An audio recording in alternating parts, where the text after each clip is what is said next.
Hello there. Okay, comp people, let's go ahead and look at that syllabus. And I don't know if you guys are getting the weather change that we are, but all of a sudden we're going from crazy unseasonably warm weather to cool weather, and it definitely feels like fall is in the air, right?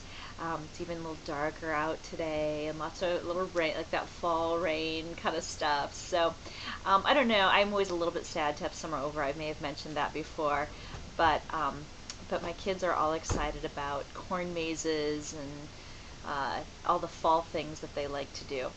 Pumpkin pies among those things. Okay. Um, I hope that this last week didn't stress you out too much. I have to tell you, I'm taking a class right now myself, and it struck me how being on the student side it's been such a good reminder of the risk I take as a student every time I put my ideas in writing and give them to somebody else. And I want you to know that as I grade your papers this week, I'm very aware that you took a risk in getting those words on paper and to me, and that there's a certain part of insecurity and of the unknown as you turn in work for this course. Please, please, please talk to me. Don't ever be embarrassed about any questions you have to ask. Send me those messages that you need answered, and post on the forums if you have questions that are better posted. That's fine too.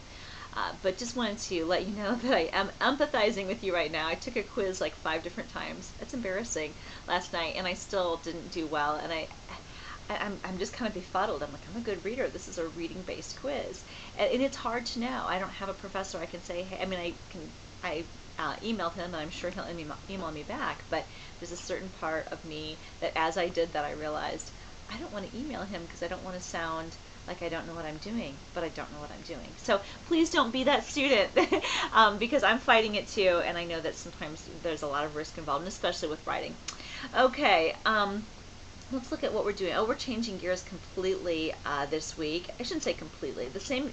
You're gonna notice there's a pattern now. If you look ahead at your work, there's definitely a pattern. We're moving from peer editing and writing.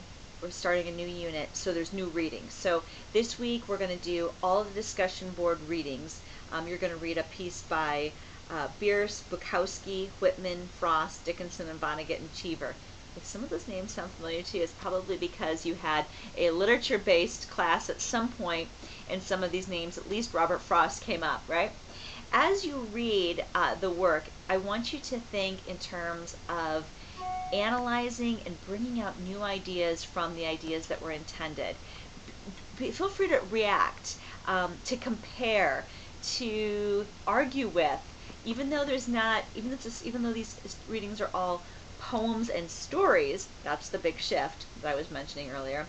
They definitely, there's a sense of what they believe to be true being perpetuated through their characters and plots and settings and so forth. So do post to the discussion board after reading. The reading is probably the more time-consuming part of the assignment this week. The discussion board post, to get full credit, must include your initial posts as well as your peer posts or your reply posts. If you wish, you don't have to do this, but you may want to jump ahead to next week's exercise 3-2. It's a writing to analyze worksheet that I pulled from another source. Don't be confused by that either. There's a source at the top that's by Scholes. It's not an additional reading assignment. It's just my source showing you that I'm borrowing some ideas from another author. And basically this writing worksheet, because it's a different kind of reading that we're doing, because we're reading literature, and we're going to be pulling out literature terms like I said, characterization, conflict, maybe allegory, or paradox, some of these things that we talk about in terms of literatureness or storyness. As we're looking at those things, you may find this worksheet to be helpful. It's not due until the following week, but it might be something that you find that you want to do concurrent with reading your work this week. It's totally up to you. You call the shots on that one, okay? Let me know if you have any questions or concerns. All this reading, all of this analyzing is piling up to our literature or literary essay, which is going to be not due until October 6th. Okay? Have a great week and let the fall begin.